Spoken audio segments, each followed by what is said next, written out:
The junkyard stretched like a graveyard of broken dreams. Mountains of twisted ships, shattered machines, and rusted weapons lay beneath a burning sky. Junkyard, a war veteran turned scavenger, walked carefully among the wreckage, his eyes searching for useful scrap. The air was heavy with smoke and dust, the silence broken only by the crack of shifting metal. John had learned to trust silence, because silence meant danger. As he lifted a bent panel from the ground, he froze. A sound reached his ears, faint and trembling, not the hiss of steam or the groan of broken engines. It was a voice, soft, weak, a whisper that did not belong to the junk. John dropped the panel and followed the sound, his boots crunching across the debris. He pulled aside twisted beams, and there, hidden beneath broken hulls, lay a figure. It was a woman, her skin faintly glowing, her body bruised, her legs motionless. Her eyes, bright and violet, looked up at him with both fear and desperation. Her voice cracked as she whispered, "Please, don't leave me here." John's chest tightened. He had seen many wounded in war, but never someone like this. She was alien, beautiful and broken, abandoned like a piece of trash. John knelt beside her, his soldier's instinct fighting against his scavenger's logic. He should have walked away. She was not his problem. She was dangerous. But when her trembling hand reached toward him, his heart decided before his mind could argue. He lifted her carefully, her body light but trembling. With pain, her head rested against his shoulder, her whisper soft. Why? Why help me?" "Because I can," John answered simply, his voice steady. He carried her from the wreckage, step by step, through the ruins of the junkyard. She clung weakly to him, her breath shallow, her pride broken, and when they reached his small shelter on the edge of the colony, he laid her down gently. For the first time in years, she felt safe. Her name was Serenia. She told him in a trembling voice that her own family had abandoned her here. Her legs had failed her after an accident, leaving her paralyzed. Among her people, weakness was shame, and the weak were cast aside. She had begged them not to leave her, but they turned their backs. John listened in silence, his jaw tight, his fists clenching. He had seen cruelty before, but this cut deeper than war. "You're not useless," he said firmly. "You're alive. That's enough." Her eyes filled with tears, glowing faintly in the dim light. She whispered, "But I am broken." "No," John said, his voice rough. "You were abandoned, but you're not broken." From that day, he cared for her, giving her food, water, and shelter. She fought against his kindness at first, her pride burning, her words sharp.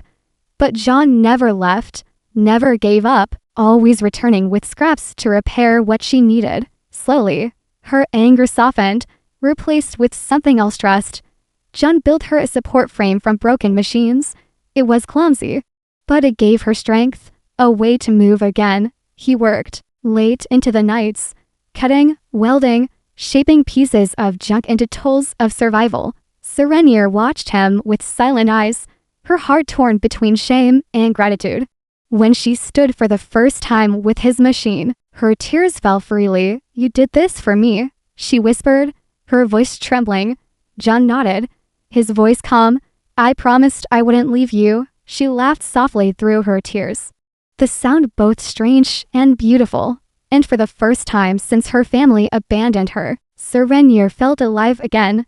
Between them grew a bond, fragile but real. But peace never lasted in places like this. Word spread that John was hiding an alien. Whispers crawling through the scavenger camps. Gangs began to circle his shelter, eyes greedy, voices sharp. "They say she glows with power," one man muttered. "Sell her, and we'll be rich," another hissed. "Or hand her to the council, and they'll reward us." The alien council, too, had heard the rumor. To them, Serenia was a stain, a reminder of weakness. If she lived among humans, it would shame her house forever. They sent hunters into the junkyard, sharp-eyed and merciless. Serenia trembled when she heard the news, whispering, "They want me erased." John checked his rifle, his voice calm, but cold. "Then they'll have to go through me first." Serena's glowing eyes widened. Why risk yourself for me? I have nothing to give. Jun met her gaze, steady and unflinching. Because no one deserves to be thrown away. Her heart ached, her breath catching at his words. In him she saw something her own blood never gave her: loyalty. The scavenger gangs came first. They stormed the junkyard at night, blades flashing, eyes hungry. Jun fought them with soldier's grit. His rifle cracking, his fists striking. Serenier, the weak, shouted warnings, guiding him through the shadows. Together, they drove the raiders back, leaving the ground stained with defeat. But the council's hunters were different. They came with blades of fire and voices of command. Serenia froze at the sight of them, her hands shaking. They are my kin, she whispered, and they come to end me. Jun stepped in front of her, his stance like stone, his voice sharp. Then I'll stand against your kin, the hunters hissed, their eyes glowing. But Jun did not move. The battle was fierce, sparks flying, metal burning. Jun fought with everything he had, his body bruised, his breath ragged. Serenier, though paralyzed, used her mind and her voice. She shouted warnings, guided his steps, even triggered machines in the junkyard to crash down upon their enemies. Together, broken human and abandoned alien fought as one. When the last hunter fell, silence returned. To the junkyard, Jun stood bleeding, his chest heaving, but his eyes still steady. Serenia looked at him with war, her heart trembling. You fought for me, she whispered, her tears falling. Even when I had nothing to give. Jun's voice was quiet but firm. You're worth fighting for. The truth of her family, the stand at the junkyard, the bond of the broken junkyard was quiet after the battle. Shattered machines lay broken across the ground, their smoke rising into the dark sky. Jun sat against a wall of scrap metal, his body bruised, his breath heavy, his rifle resting beside him. Serenier sat near him, her glowing eyes watching him with a strange mix of sorrow and admiration. For the first time since her abandonment, she felt like she was no longer alone. She broke the silence with trembling words. Jun, I must tell you the truth, the real reason my family left me.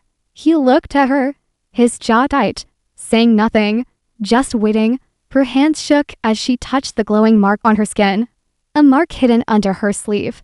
They did not abandon me only because of my legs. They abandoned me because of prophecy. Jun frowned, his voice rough. Prophecy, she nodded, her voice heavy with shame. It was said that if I ever bonded with another, my weakness would become strength, and together we would shake the balance of my people. They feared me, they feared what I could become. Her tears fell, glowing faintly. So they left me in the junkyard, hoping the world would finish what they started. Jun's chest burned with anger, his voice sharp. Family doesn't leave you to die. Family stands with you, prophecy or not. Serena's breath caught, her eyes shining with tears. Then maybe you are my true family. Days passed. But peace was a dream they could not hold. The council had learned that their hunters had failed, and shame drove them to act harder. This time they did not send small patrols. They came in force. Dozens of warriors marched into the junkyard, their armor shining, their blades glowing like fire. At the same time, scavenger gangs gathered again, greedy for what they could steal. Jun stood with his rifle, his eyes sharp, his body ready.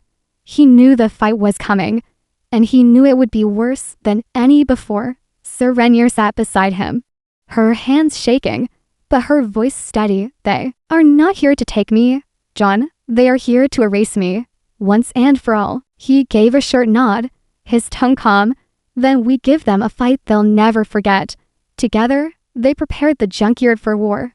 Jun used his soldier's skill, setting traps among the ruins, turning broken engines into bombs. He placed wires, built barricades, and marked sniper points among the towers of scrap.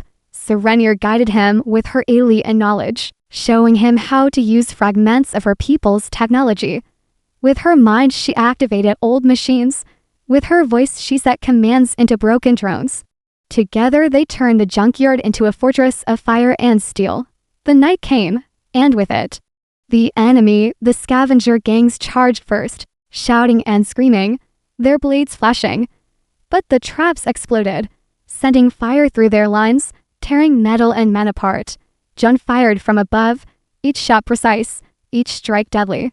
Serenier, though weak in body, guided his aim, whispering warnings into his ear. Then the council's warriors entered, their armor glowing, their voices hissing with rage. They cut through the wreckage, their blades burning, their numbers pressing hard. Jun dropped from his perch, fighting among them, his rifle blazing, his fist striking when bullets ran dry. Serenier triggered drones to crash into their ranks, explosions lighting the night sky. The junkyard shook with battle, fire rising high, smoke covering the stars. Jun was wounded, blood running down his arm, his breath heavy. But he did not fall. He stood like a wall, protecting Serenia, protecting the bond that had formed. Serenia's power grew brighter, her mark glowing like fire. She focused her will, channeling the energy inside her, guiding machines to crush enemies, walls of junk to rise like shields. Her weakness no longer held her back. Her mind and heart carried strength. At last, the enemy began to falter. The scavenger gangs fled into the dark, screaming. The council's warriors pulled back, their leader glaring with burning eyes. "You were meant to die, Serenia," he hissed. "You were meant to be nothing. But you are a curse that will break us all." Jun raised his rifle, his voice cold. "Then let her be your curse, because she is not alone." The leader hesitated, his warriors stepping back in fear. The junkyard burned, but it stood, and so did they. Finally, with a growl of rage, the council's warriors withdrew, their shame greater than their strength. The night grew quiet again, only the sound of fire and broken machines filling the air. Jun stood bleeding, Serenier trembling beside him, but both still alive. When dawn came, the junkyard was silent. Jun sat among the ruins, his rifle across his knees, his body aching with wounds. Serenier moved closer, her weak legs failing, so she curled to his side, her voice soft. "You saved me again, Jun. You gave me what my own blood never gave. You stood with me." He looked at her, his voice calm but steady. "Because you are worth standing for." Her tears fell, glowing like stars on her cheeks. She reached for his hand, placing it against the glowing mark on her skin, her voice trembling but strong. "You made me whole again, Jun. You gave me back my life, my dignity, my hope. I cannot let that end here. I choose you, not as protector, not as soldier, but as bond." Jun's breath caught, his heart pounding. He looked at her, at the woman who had been abandoned, who had been left to die, yet who now looked at him with fire in her eyes. And he whispered, "Then I choose you too." The bond awakened. The mark on her skin glowed brighter, spreading its light across them both. Jun felt warmth, strength, and a connection deeper than anything he had known. Serenia's eyes shone with tears, her lips trembling into a smile. "They left me broken, but you saw me whole," Jun answered softly, his voice filled with truth. "You were never broken, Serenier. You were only waiting for someone to see you." Together they sat in the ruins, the junkyard no longer a graveyard, but a place of rebirth. The galaxy would remember Serenier as the abandoned one, and Jun as the human who saved her. But to each other, they were more than names, more than past, more than scars. They were family, forged not in blood, but in choice, a bond of the broken, stronger than any chain, stronger than any prophecy, stronger than fear. Asterisk.